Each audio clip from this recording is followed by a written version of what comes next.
Good evening, friends, and welcome to this meeting for the full moon in Pisces. Every time we come together in group formation to orient ourselves to the higher way and to meet with the intention of providing world service, an energetic pulse is projected, which, if the spiritual tension is vitalized, reaches the hierarchy and serves to strengthen the interaction with our elder brothers, those who guide and guard. We might imagine that the realm of souls, the powerful kingdom of love with the Christ standing at the center, feels this reaching out from the souls imprisoned in form on earth. They too were once in physical form and have passed through the tests and trials we all must undergo while in incarnation. They understand our struggles and stand patiently watching while each person wrestles with their own glamours and illusions as they once did. Being out of incarnation enables the disembodied consciousness to see things clearly, to see the whole of the sequence of lives with a perspective we can't achieve while working through the density of form. Pisces marks the end of the zodiacal cycle on the reversed wheel and offers the opportunity to the soul to reflect and absorb the experience gained on Earth through its long journey around the wheel before beginning again at a higher turn of the spiral. We know that an immediate objective of the plan is to raise the level of the human consciousness. And if we look at the Piscean age as a whole, during this 2,000-year cycle, there has been an incredible progression of human consciousness. The arts, sciences, and all fields of human activity have produced great masterpieces of perfection and beauty.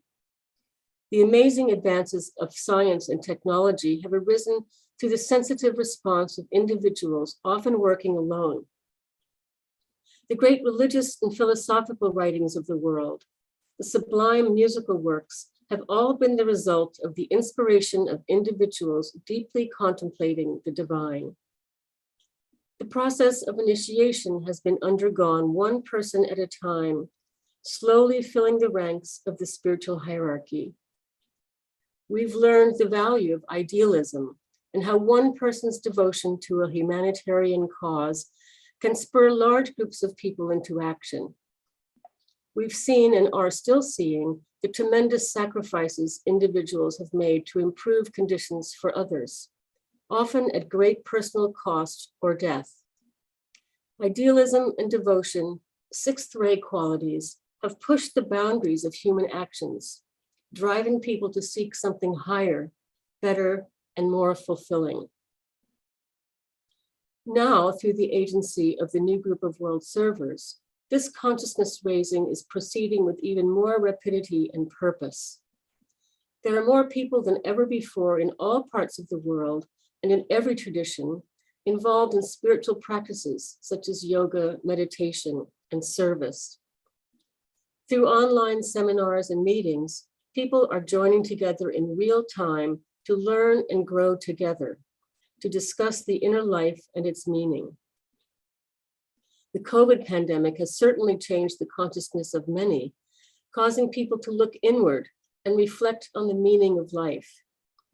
As the inner life is growing in importance, it is pushing away non-essentials and weakening the impulse to materialism. We are all swimming together in the great ocean of consciousness, sometimes merely being moved by the currents wherever they will, and other times moving purposefully toward a goal. Pisces is represented by two fishes tied together, swimming in opposite directions, or trying to. They represent the soul and the form bound together, working out which will be the more dominant. Clearly a dual sign, Pisces depicts the nature of one aspect in bondage to the other, and this relationship works both ways. In the early days of the soul's evolutionary journey, the soul is imprisoned in form, unable to exert its influence because the form nature is so unresponsive. Then, after time and evolution have done their work, the powerful form nature begins to weaken, signaling to the soul that the bonds of its captivity are being loosened. It then proceeds to seize control of the form, making it captive to the soul's purpose. We know from our studies that unity is found on the planes of the inner life, that all souls are part of the one soul, and it is only through the form nature that separation appears, the illusion of reality. The soul on its own plane is group conscious and knows no kind of separateness.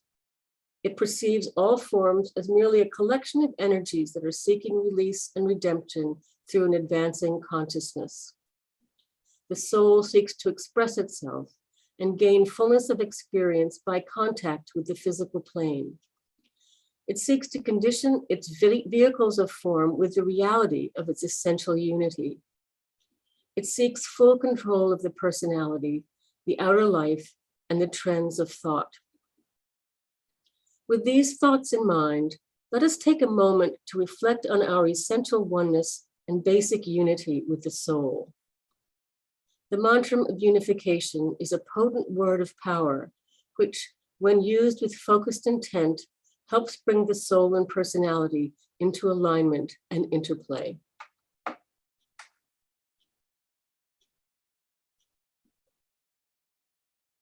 The souls of all are one, and I am one with them. I seek to love, not hate. I seek to serve and not exact due service. I seek to heal, not hurt. Let pain bring due reward of light and love. Let the soul control the outer form and life and all events, and bring to light the love that underlies the happenings of the time. Let vision come and insight. Let the future stand revealed. Let inner union demonstrate and outer cleavages be gone. Let love prevail. Let all people love.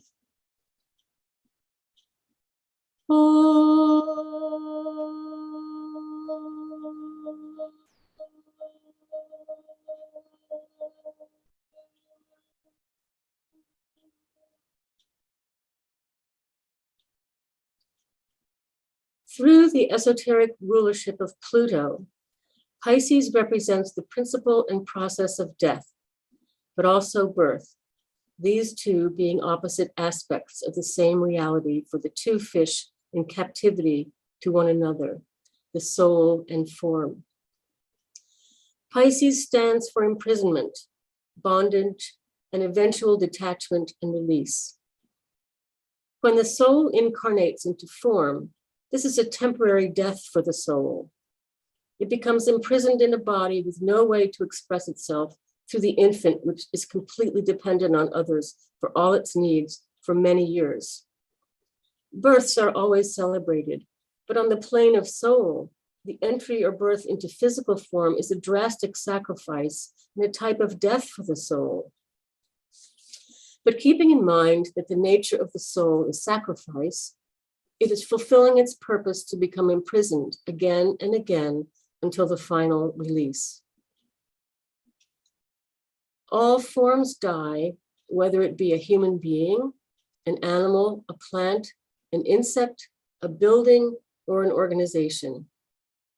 Ultimate destruction is built into any form, and this is a natural law. Rather than being a dire and dreaded phase of the life cycle, death, through the beneficent work of the first ray destroyer aspect, is an act of liberation, allowing the indwelling life to be released to a wider field of service, eventually to return to another vehicle more suited to the demands of evolution. There is also the necessary death of wrong and separative ideas, which impede the will of the soul, the death of desire for the materiality which negates the reality of the inner life, and the death of certain thought habits and tendencies which are not permitted entry into the ashram. These more abstract types of death are brought about by the effort of the personality that recognizes and is in touch with the soul. Deliberate destruction is aided by the potent energies of the first ray in its destroyer aspect, and with each falling away of obstacles to the soul's expression, the aspirant is propelled into a wider field of service on earth. There is often an unreasonable denial of death, especially in the West, where people try to avoid it at all costs and attempt to prolong a body that no longer serves and is no longer capable of functioning on its own. Add to this an almost blind fear of the death process and dread of an afterlife that holds only uncertainty, the whole topic becomes tinged with negative energies and confusing emotions. The friends and loved ones of the dying person are sad because of what is perceived to be an impending loss to them. So the atmosphere around the deathbed is colored with grief and a sense of helplessness. People are uncomfortable talking about death and reluctant to admit it is happening. Discussing the process is largely avoided, so when death comes, and it always does, it's more difficult than need be. DK makes the prediction that as time goes by, people will more widely accept the death process as a part of the life cycle, and that the fear of death will diminish and disappear. This can be seen slowly happening now through service efforts such as the hospice movement and the recent growth of the death doula movement. As early as 1948, a British doctor named Dame Cecily Saunders began working with terminally ill patients and stressed palliative care rather than treatments to cure. Hospice work creates a compassionate and comfortable environment for the dying and is widely available through most hospitals. In 1969, Dr. Elizabeth Kubler-Ross published her groundbreaking book on death and dying, which contains over 500 interviews with dying persons and has helped change attitudes about death and the dying process. In the book by Alice Bailey, A Treatise on White Magic, DK makes the following prediction. Is it impossible, excuse me, is it impossible to vision the time when the hours spent on the deathbed may be but a glorious prelude to a conscious exit? When the fact that the man is to discard the handicap of the physical sheath may be for him and those around him the long waited for and joyous consummation. Can you not visualize a time when instead of tears and fear and the refusal to recognize the inevitable, the dying person and his friends would mutually agree on the hour and that nothing but happiness would characterize the passing? That in the minds of those left behind, the thought of sorrow will not enter, and deathbeds will be regarded as happier occasions than births and marriages. I tell you that before so very long, this will be deeply so for the intelligent of the race, and little by little for all. This beautiful scenario is beginning to manifest through the dedicated and caring people who attend the dying. Through hospice and more recently, the rapidly growing death doula movement, people are more able to choose the kind of environment they want around them at death. Death doulas go through a period of training and work directly with the family to help the dying person communicate what they want and what they don't want. One such individual, who is a student of the ageless wisdom, whom we can call Robert, said in a recent interview, "Through empathy, deep listening, and caring, doulas can walk alongside the dying and their families as a trusted companion and help them create and hold a positive and loving space during their final weeks and days." This goes beyond the traditional hospice volunteer role, which focuses on more general companionship and support to patients and family caregivers. It's obvious that if the caregiver recognizes the living reality of the soul and its continuity after physical death, the experience of all involved will be deeper and more meaningful. But discussing this openly is not always appropriate or possible. The death doula's job is to adhere to the wishes of the dying person, not to voice his or her own opinions or beliefs into the situation. Robert mentioned that a few of his patients have been in a state of advanced dementia where they couldn't even articulate their wishes. So he felt his job was often to remain in silence while trying to connect with their soul and to visualize bringing light into the room to help them with the experience of moving toward the light. Continuity of consciousness is one of the goals of the training for the New Age. Through occult meditation practice, students learn to hold the mind steady in the light and to keep a focus as high as possible in the head. Through the long process of building the Antakarana, the bridge between the higher and lower aspects of the mind is constructed by an effort of the personality in cooperation with the soul. We are counseled to keep our consciousness alert and active during the aging process so that death can be as conscious as possible. In preparation for a smooth exit from the body, we are instructed to practice an exercise every night when going to sleep, which acts as a rehearsal for the death process. The Tibetan encourages us to attempt to keep our consciousness intact while going to sleep, to relax and withdraw the consciousness steadily upwards into the head, rather than allowing a drifting off, and to be aware of everything that is happening as much as possible. Pluto governs the process of transformation through death, initiation, and revelation. It has been in the sign of Capricorn for about 14 years now, and one of the results of this is that because Capricorn is one of the most concrete of all the signs, it has helped to stimulate the trend toward materialism. It is now in a slow process of moving into Aquarius and will be fully there in late 2024, enhancing the power of the incoming seventh ray and the transition into the new civilization. A civilization which will be characterized by the values of brotherhood, universal spirituality, and a recognition that death is simply a natural process leading to further freedom for the soul and freedom for the consciousness, which never dies.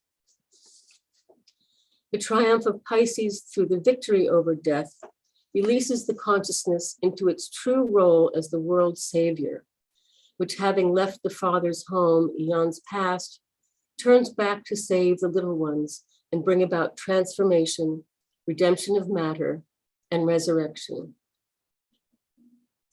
Students of the ageless wisdom are taught that the Christ, the world teacher, will make his decision about when to incarnate into form during the centennial conclave of the hierarchy in 2025, the end of the age of the forerunner. We are preparing for this momentous event with absolutely no knowledge of when Christ's reappearance will take place, but with the sure conviction that it will. The world group, both in and out of incarnation, is toiling in Pisces, working together to help humanity assume its role as the planetary light bearer, the world disciple. Our co-workers active on the other side are better acquainted with the nature of light supernal, and they can help us understand how the seventh ray will facilitate the establishment of spiritual values into form, how the merging of spirit and matter will occur through the advancing consciousness and the efforts of all true servers. The birth of the new civilization bathed in light supernal cannot be stopped. Let us prepare for our group meditation.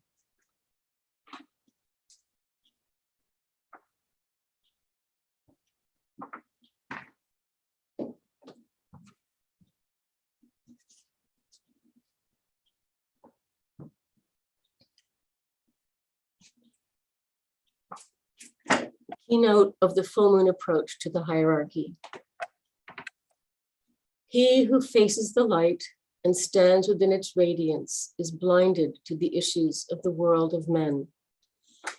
He passes on the lighted way to the great center of absorption.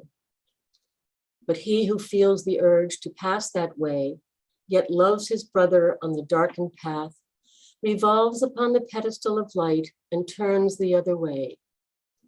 He faces towards the dark, and then the 7 points of light within himself transmit the outward streaming light, and lo, the face of those upon the darkened way receives that light. For them, the way is not so dark. Behind the warriors, twixt the light and dark, blazes the light of hierarchy.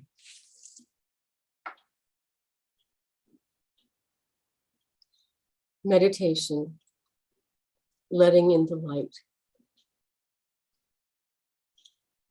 Group fusion.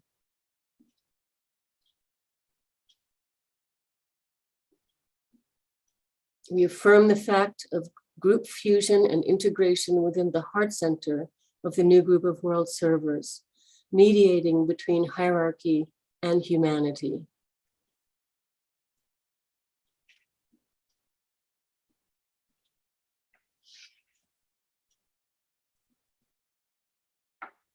I am one with my group brothers, and all that I have is theirs.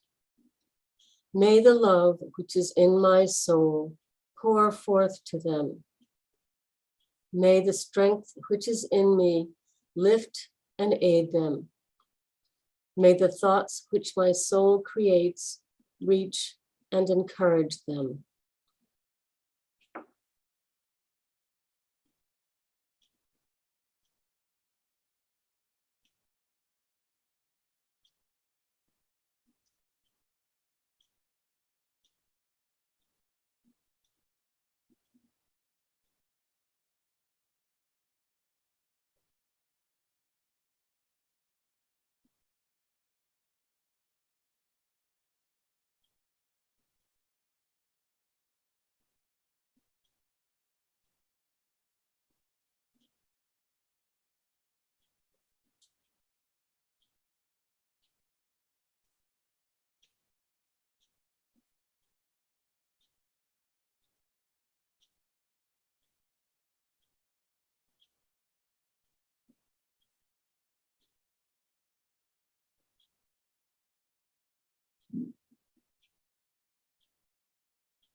Alignment. We project a line of lighted energy towards the spiritual hierarchy of the planet, the planetary heart, the great ashram of Sanat Kumara, and towards the Christ at the heart of hierarchy.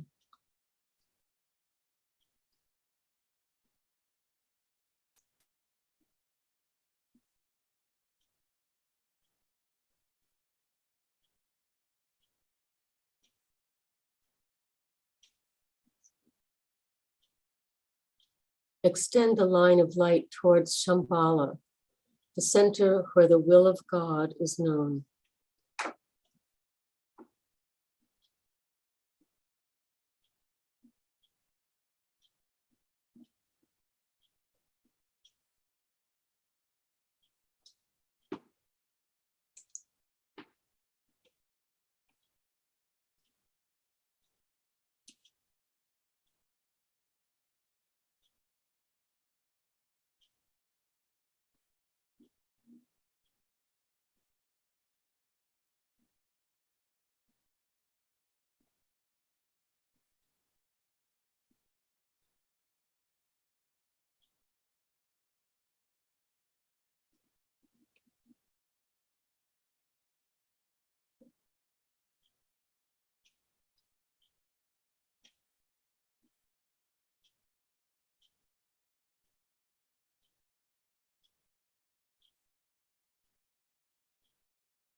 The higher interlude.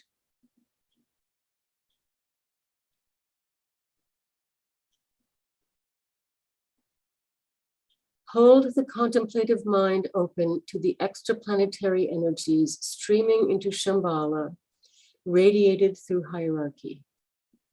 Using the creative imagination, endeavor to see the three planetary centers, Shambhala, hierarchy, and humanity, gradually coming into alignment and interplay.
Meditation. Reflect on the seed thought for Pisces. I leave the Father's home, and turning back, I save.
Precipitation.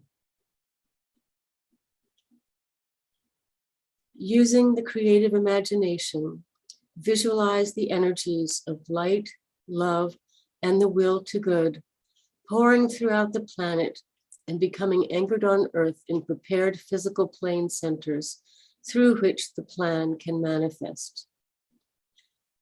Use the sixfold progression of divine love as the sequence of energy precipitation.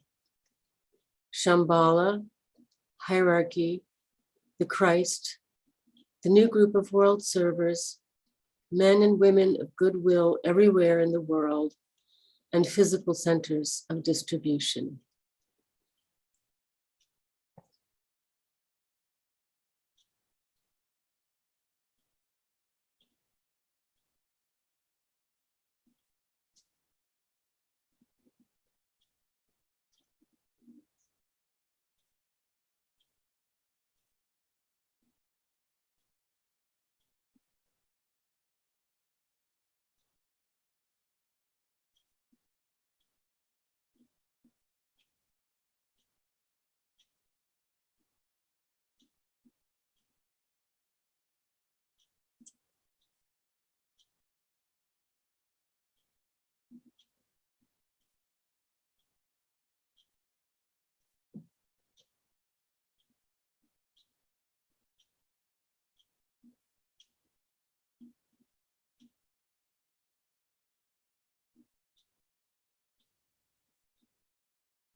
Lower interlude.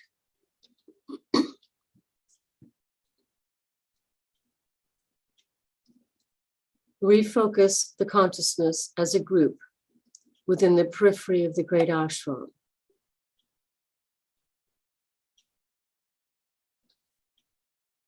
Together sound the affirmation. In the center of all love, I stand. From that center, I, the soul, will outward move. From that center, I, the one who serves, will work. May the love of the divine self be shed abroad, in my heart, through my group, and throughout the world. Visualize the downpouring spiritual inflow released from Shambhala through the hierarchy and streaming into humanity through the prepared channel. Consider how these inpouring energies are establishing the pathway of light for the coming world teacher, the Christ.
Distribution.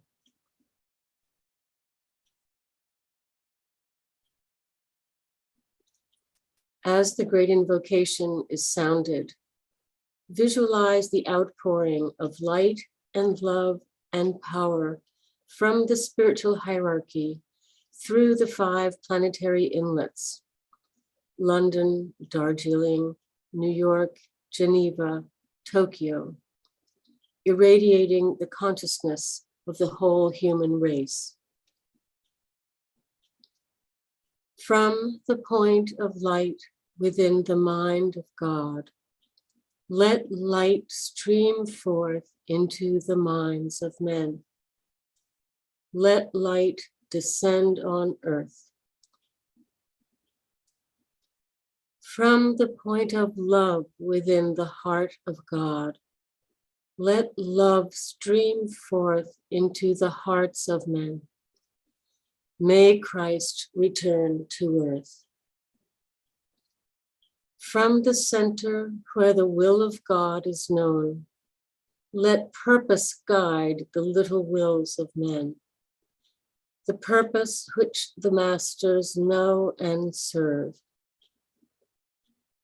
From the center which we call the race of men, let the plan of love and light work out, and may it seal the door where evil dwells. Let light and love and power restore the plan on earth.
Thank you, everyone. So as you can see, the full moon exact time is at 3:17, coming up this morning. So for all those insomniacs, it's a good time to sort of get up and link in. Then from now on, the full moon and new moon meetings will be becoming at 6 o'clock p.m., both at 6 o'clock, starting in a couple of weeks with the new moon on April 1st. And we are going to resume the meetings in person at the Lucis Trust office for the new moon in Aries, and but they will still continue to be online. So we encourage all of you who are in the New York area to come into the office and have a physical plane meeting, which we haven't done in a very long time. So thank you very much for everything this evening, and have a lovely evening.